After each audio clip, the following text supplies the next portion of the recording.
মানুষের কল্যাণ করবা, তোমার মূল মিশনটাই হচ্ছে কুনতুম খায়রা উম্মাতিন, তুমি শ্রেষ্ঠ উম্মাহ হবা।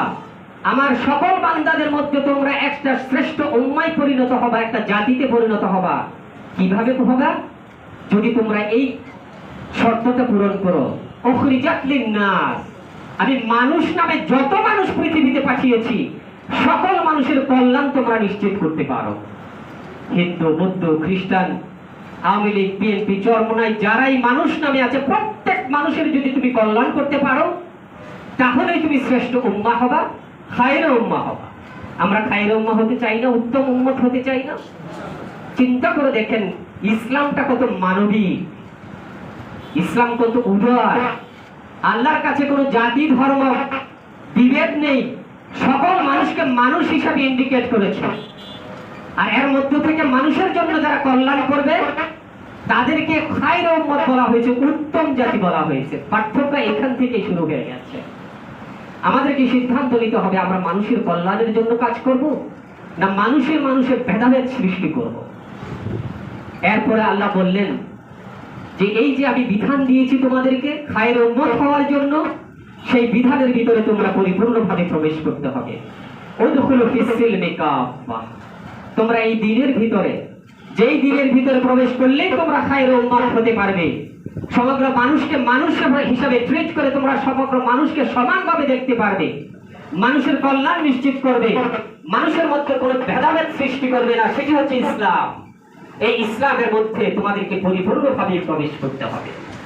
ইসলামে যদি পরিপূর্ণভাবে প্রবেশ না করো তাহলে তুমি মানুষের ভেদাভেদ সৃষ্টি করবা। ইসলাম যদি তুমি আংশিক মেনে চলো তাহলে এই মানুষকে তুমি মানুষ থেকে দলে উপদলে বিভক্ত করে, জাতি ধর্মে বিভক্ত করে তুমি তোমার চোখ দিয়ে দেখা শুরু করবে। তখন তোমার কাছে মানুষ আর মানুষ থাকবে না। সে কেউ হয়ে যাবে হিন্দু, কেউ হয়ে যাবে বৌদ্ধ, কেউ খ্রিস্টান, কেউ মুসলিম। অতএব তোমাকে ইসলামের ভিতরে পরিপূর্ণভাবে প্রবেশ করতে হবে।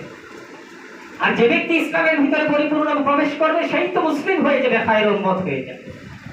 সম্মানিত প্রিয় ভাইরা, যদি আপনি আমি সেই ইসলামের ভিতরে পরিপূর্ণভাবে প্রবেশ না করি তাহলে অবস্থাটা কি হবে?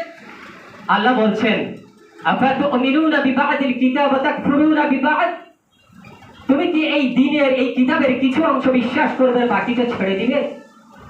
ফামা জাযাউম মান ইয়াফআল যালিকা ইল্লা খিজয়ুন ফিল হায়াতিদ দুনিয়া, যদি তুমি এই কোরআনের, এই কিতাবের কিছু অংশ মানো আর বাকিটা ছেড়ে দাও তাহলে দুনিয়ার জীবনে তুমি লাঞ্ছিত হবে, অপমানিত হবে, নিগৃহীত হবে। আর আখিরাতে তোমার মৃত্যুর পরবর্তী জীবনে তোমার অবস্থা কি হবে তুমি জানো?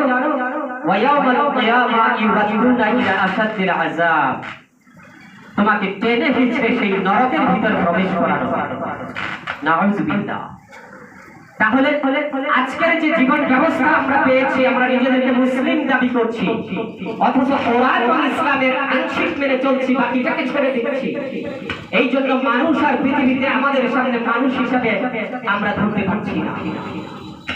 ফলশ্রুতিতে আমরা নামাজ পড়ছি, রোজা রাখছি, হজ করছি, যাকাত দিচ্ছি, আবার মানুষের ভেদাভেদ সৃষ্টি করছি। সম্মানিত ভাইরা, এটা করলে আমরা দুনিয়াতেও শান্তি পাবো না, আখিরাতেও জান্নাত পাবো না। এটা আল্লাহর কথা। কারণ আল্লাহ আপনাকে আমাকে পাঠিয়েছেন এই দুনিয়ার কল্যাণের জন্য। আল্লাহর রাসূল তাই করার জন্য পৃথিবীতে এসেছেন। তিনি যখন মদিনা থেকে একটি ইসলামী রাষ্ট্র প্রতিষ্ঠিত করেছিলেন, সেই রাষ্ট্রে মুসলমানের সংখ্যা ছিল মাত্র 800 থেকে 1000, আর মদিনা রাষ্ট্রের নাগরিক ছিল 10,000, বাকি 9,000 কারা ছিলেন? ইহুদি, খ্রিস্টান, বৌদ্ধ, নাসারা সবাই মিলে ছিলেন ওই সব। অথচ আল্লাহর রাসূল একটি ইসলামী রাষ্ট্র প্রতিষ্ঠিত করেছেন। তিনি ছিলেন সকল নাগরিকের রাষ্ট্রনায়ক। তিনি কোরআনের বিধান প্রতিষ্ঠিত করলেন, সকল মানুষ তার থেকে জাস্টিস পেল, ইনসাফ পেল, এবং তারা সুখে শান্তিতে মদিনা রাষ্ট্রের নাগরিক হিসেবে বসবাস করা শুরু করেছে। এর মাধ্যমে ইসলাম পরিপূর্ণতার চরম শিখরে প্রতিষ্ঠিত হয়ে গেল। আর আমরা যদি ইসলামকে সেই জায়গায় পৌঁছাতে না পারি, ইসলামের খণ্ডিত অংশ মেনেই আমরা সন্তুষ্ট থাকতে হবে। আর খণ্ডিত অংশ মানলে দুনিয়াতেও শান্তি নেই, আখিরাতেও শান্তি নেই। আমরা নামাজ পড়ি, রোজা রাখি, হজ করি, যাকাত দেই, এতেই কি পুরোপুরি ইসলাম মানা হলো? আমি ব্যবসা করি, ব্যবসা হালাল, সেই ব্যবসার অর্থের জন্য যখন আমি ব্যাংকে যাই আমাকে হারাম পদ্ধতিতে সুদ গ্রহণ করতে হবে, তাহলে ইসলাম পরিপূর্ণভাবে আমি মানতে পারছি? আমার ছেলেটাকে যখন আমি শিক্ষা প্রতিষ্ঠানে পাঠাই, স্কুল, কলেজ, ইউনিভার্সিটিতে, আল্লাহ বলেছেন খায়রুকুম মান তাআল্লামাল কুরআন ওয়া আল্লামা তালাবাল ইলমি ফরিদাতুন আলা কুল্লি মুসলিমিন ওয়াল মুসলিমা ইকরা বিইসমি রাব্বিকাল্লাযী খালাক। এইভাবে জ্ঞান ভিত্তিক ইসলামী শিক্ষাকে আমার উপর খরচ করা হয়েছিল, কিন্তু আমার সন্তান যেই জায়গায় পাঠাচ্ছি সেই জায়গায় নাস্তিক্যবাদী শিক্ষা আমাকে দেওয়া হয়েছে, তাহলে ইসলামকে আমি মানতে পারলাম? আমি যখন বিপদে পড়ে বিচারের জন্য যাই বিচারালয়ে, তখন আমি কোরআন এবং সুন্নাহর আলোকে বিচার পাই না, পাই কি? তাহলে মসজিদে গিয়ে নামাজ পড়ার সময় ইসলাম পাই, কিন্তু বিচারালয়ে গিয়ে বিচার ফয়সালার ক্ষেত্রে ইসলাম আমি পাচ্ছি না। তাহলে ইসলাম পরিপূর্ণ আমি মানতে পারলাম? পারছি না। তাহলে আংশিক মানলে তো আমি জাহান্নামে যেতে হবে, আংশিক মানলে দুনিয়াতে শান্তি আসবে না। এই জন্য সবচেয়ে বড় উত্তর হচ্ছে, আমি কেন জামাত ইসলামী করব, আমি কেন ইসলামী আন্দোলন করব? আমি ইসলামী আন্দোলন এই জন্যই করব যে এমন একটি রাষ্ট্র ব্যবস্থা এখানে প্রতিষ্ঠিত হতে হবে, যে রাষ্ট্র ব্যবস্থা প্রতিষ্ঠিত হলে রাষ্ট্রের সকল নাগরিককে মানুষ হিসাবে দেখা হবে, মানুষের সর্বোচ্চ মর্যাদাকে সমুন্নত করা হবে, এবং দ্বীন ইসলামকে পরিপূর্ণভাবে এই সমাজে প্রতিষ্ঠিত করে ইসলামী শিক্ষা ব্যবস্থা প্রতিষ্ঠিত করা হবে, ইসলামী অর্থনীতি থাকবে, ইসলামী বিচার ব্যবস্থা এখানে প্রতিষ্ঠিত হয়ে যাবে। তাহলে আমি মসজিদে গিয়ে ইসলাম মানতে পারবো, বিচারালয়ে গিয়ে ইসলাম মানতে পারবো।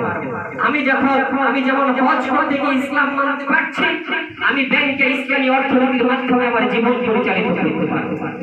আর এই সব কিছুই মানুষের মানবিক দৃষ্টিকোণ থেকে উত্তম পদ্ধতি বলেই সকল মানুষ এই জায়গা থেকে জাস্টিস পেয়ে থাকে, ইনসাফ পেয়ে থাকে। আর তখন একটি রাষ্ট্রে একটি